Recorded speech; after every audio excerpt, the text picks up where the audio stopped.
Après le démenti effectué hier par le chef d'État sur la nomination de PDS pour remplacer les maires actuels jusqu'à la tenue de l'élection communale, un juriste a renforcé ses propos, déclarant que seule une faute grave commise par les maires peut justifier une telle disposition. Il a également souligné que les maires pourront garder leur poste jusqu'à l'élection de leurs remplaçants.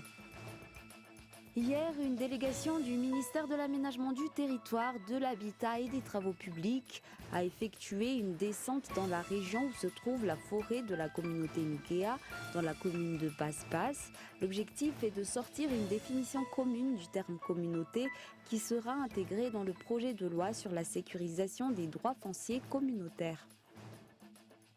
En Afghanistan, 14 morts et 147 blessés au dernier bilan dans un nouvel attentat à Kaboul. Cette attaque, revendiquée par les talibans, a eu lieu alors que les États-Unis négocient un accord de paix avec l'insurrection islamiste.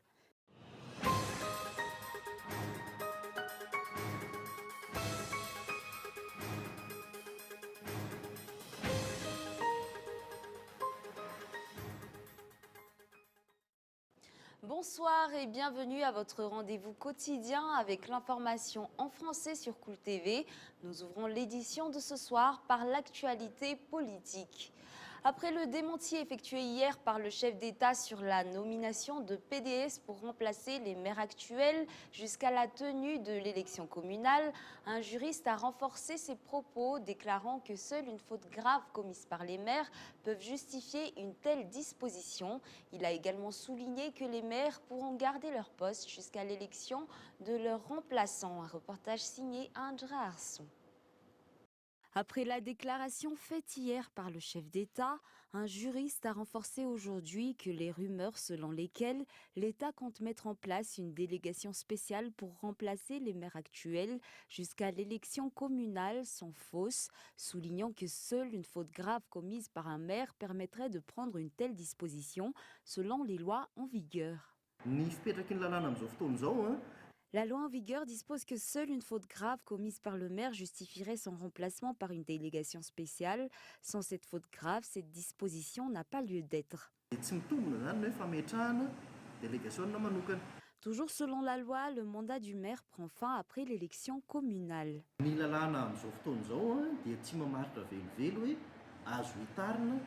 La loi en vigueur ne dispose pas de la prolongation du mandat du maire pour tel ou tel délai, mais si l'on se base sur la règle générale, une personne élue n'est censée quitter son poste qu'à l'arrivée de son remplaçant. Toujours d'après les propos de ce juriste, les délégations spéciales désignées ne peuvent pas se présenter comme candidats à l'élection communale. Ce juriste soutient les propos du chef d'État, soulignant que la nomination d'une délégation spéciale avant la tenue de l'élection n'est qu'une rumeur servant à semer le trouble au sein de la société. Dans l'actualité sociopolitique, hier, une délégation du ministère de l'Aménagement du Territoire, de l'Habitat et des Travaux publics a effectué une descente dans la région où se trouve la forêt de la communauté Mikea, dans la commune Passe-Passe. L'objectif est de sortir une définition commune du terme communauté qui sera intégrée dans le projet de loi sur la sécurisation des droits fonciers communautaires.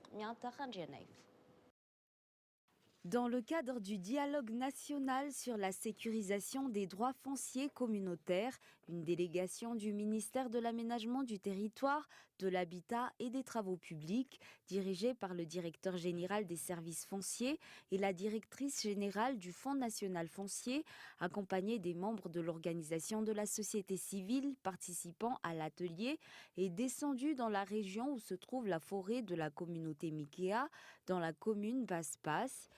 Un des résultats principaux attendus à l'issue de ce dialogue national est de sortir une définition commune du terme communauté que l'on va intégrer dans le projet de loi sur la sécurisation des droits fonciers communautaires. P2 et Vouréé ont été choisis spécialement pour leur statut particulier abritant la communauté Mikea, que l'on peut plus ou moins qualifier de communauté autochtone. L'objectif de la descente étant de découvrir les réalités sur terrain sur l'organisation et le mode de vie de la communauté. Le ministère a instauré une nouvelle méthode de travail qui consiste à récolter sur terrain toutes les informations nécessaires avant de mettre en place un projet ou pour pouvoir apporter des directives plus appropriées au projet. Sur un tout autre sujet, la production de sucre à Madagascar ne suffit pas à couvrir les besoins de la population. Pour cause, les sucreries du pays sont insuffisantes. L'État prévoit de ce fait de mettre en place des mini-sucreries pour combler le manque. Michela Ranardzon. La production de sucre du pays ne couvre que 50% des besoins des Malgaches en sucre. Au sein du pays, on retrouve deux industries de production de sucre, un Bilbé et Namaiki. Toutefois, l'offre n'arrive toujours pas à couvrir la demande. Madagascar importe de ce fait une importante quantité de sucre, selon un responsable au niveau du centre malgache de la canne et du sucre. Selon les statistiques et notre base de données, notre besoin en sucre atteint les 200 000 tonnes par an. La production des deux industries sucrières du pays s'élève au total à près de 95 000 tonnes par an, soit moins de 50% de notre consommation annuelle. Nous sommes donc obligés d'importer le reste.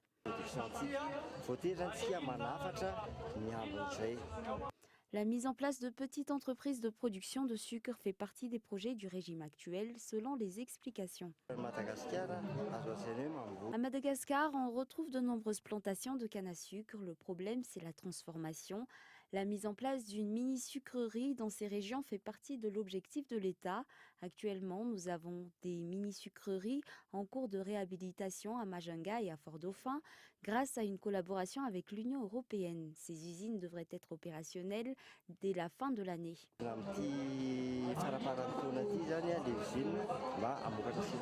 La sucrerie d'Ambilbé produit à ce jour 165 000 tonnes de sucre par an et celle de Namaki 30 000 tonnes par an.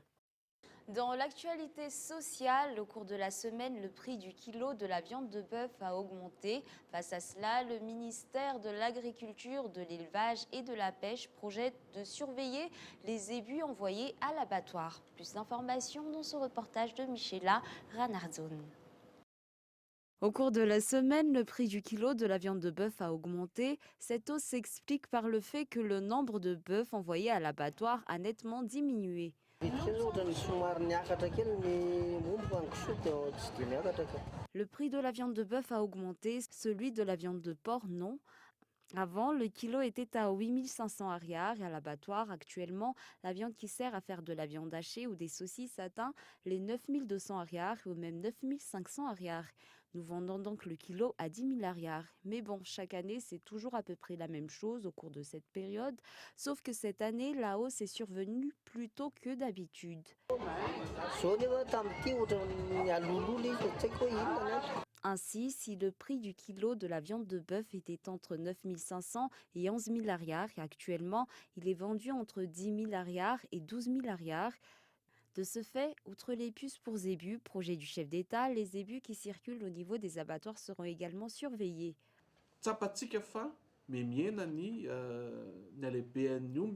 Nous pouvons constater que la taille des zébus sur le marché diminue peu à peu. Le ministère doit faire des efforts pour améliorer cette filière. C'est pour cela que les puces sont nécessaires afin de savoir d'où viennent les zébus, comment ils ont été élevés, mais également pour une amélioration de l'alimentation parce que les zébus vendus font à peine 250 à 300 kilos, alors qu'avec les améliorations que nous comptons mettre en place, les bœufs envoyés à l'abattoir pourront atteindre les 400 à 450 kilos.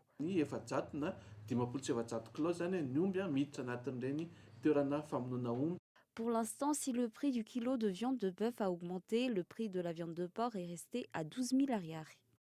Toujours dans l'actualité locale, une semaine après la chute mortelle en plein vol d'une jeune chercheuse britannique d'une vingtaine d'années sur le côté nord de la Grande Île, une partie de son corps a été retrouvée. Cette jeune chercheuse devait étudier les crabes, mais ses recherches n'ont pas abouti selon les informations reçues. D'après les explications du commandant de la gendarmerie de Mahajang, elle aurait sauté par-dessus bord après avoir réussi à ouvrir la trappe et tiré sur la poignée. Place maintenant aux informations internationales. À Kaboul, en Afghanistan, les talibans ont revendiqué un attentat à la voiture piégée devant un commissariat de police. Au moins 14 personnes ont été tuées et 145 blessées selon un premier bilan du ministère afghan de l'Intérieur. France 24. Dans cet hôpital de Kaboul, Les blessés affluent par dizaines pour être soignés. Parmi eux, une majorité de femmes et d'enfants, la plupart grièvement touchés à la tête et au visage. Quelques heures plus tôt, un véhicule piégé a explosé ici à l'entrée de ce commissariat de police, dans l'ouest de la capitale afghane. J'étais en train de déjeuner dans un restaurant près d'ici. J'étais à côté des fenêtres quand soudain j'ai entendu une énorme explosion. Je ne sais pas ce qui s'est passé après.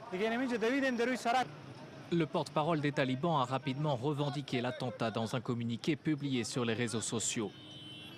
Le groupe s'est engagé mardi à tout faire pour empêcher la tenue de l'élection présidentielle, prévue le 28 septembre prochain. Cette attaque intervient alors que les talibans participent depuis un an à des pourparlers avec les États-Unis. Un 8e round de négociations se tient actuellement à Doha, au Qatar. Les deux parties espèrent signer un accord de paix et se sont récemment félicités des excellents progrès réalisés ces derniers mois. Mais malgré ces pourparlers, l'Afghanistan fait face à une recrudescence d'attaques violentes. Juillet aura été le mois le plus sanglant depuis 2017, avec plus de 1500 personnes tuées et blessées selon l'ONU. Un habitant sur 4 dans le monde se trouve en situation de pénurie hydrique grave, proche du jour zéro, lors duquel plus aucune goutte d'eau ne sortira du robinet, selon un rapport publié par une organisation internationale. Un reportage signé France 24. C'est une oasis de verdure et de fraîcheur, protégée depuis presque 70 ans. La réserve de Sidi Bou Khaba au Maroc est pourtant en danger. Sécheresse et pollution menacent son lac et sa forêt. Outre l'impact sur la faune et la flore, la disparition du lac aurait des conséquences graves pour l'homme, selon cet ingénieur. Tout ce site il se trouve sur une cuvette qui est délimitée par 2 cordons dunaires. Finalement, toute la ville d'Orknetra et même la ville de Mehdia, les infrastructures, il y a un risque d'ensablement. L'eau, une ressource de plus en plus rare à l'échelle planétaire. Dans un rapport publié ce mardi, l'ONG World Resources Institute estime que près d'un quart de la population mondiale est menacée par une pénurie d'eau. Le stress hydrique, quand il n'y a plus assez d'eau pour satisfaire l'environnement et les activités humaines commencent à moins de 1700 mètres cubes par an et par personne. Dans de nombreux pays, il y a déjà pénurie. L'agriculture, l'industrie et les villes captent déjà près de 80% des eaux disponibles. L'Institut estime que le réchauffement climatique va fragiliser encore plus les pays où l'eau est déjà manquante, comme l'Afrique du Sud, certaines régions du Brésil ou encore l'Inde, où la ville de Chennai, 6 millions d'habitants, manque tellement d'eau qu'elle en fait désormais venir par camion-citerne depuis une autre ville à 2000 km de distance. Voici un bref rappel des titres avant de nous dire au revoir. Après le démenti effectué hier par le chef d'État sur la nomination de PDS, un juriste a renforcé ses propos, déclarant que seule une faute grave commise par les maires peut justifier une telle disposition. Hier, une délégation du ministère de l'Aménagement du Territoire, de l'Habitat et des Travaux publics a effectué une descente dans la région où se trouve la forêt de la communauté Mikea dans la commune de Baspas. En Afghanistan, 14 morts et 145 blessés au dernier bilan dans un nouvel attentat à Kaboul. Cette attaque a été revendiquée par les talibans. Et voilà, c'est la fin de cette édition. Au nom de l'équipe qui l'a préparée, je vous remercie de votre attention et je vous donne rendez-vous demain pour un nouveau journal. Au revoir.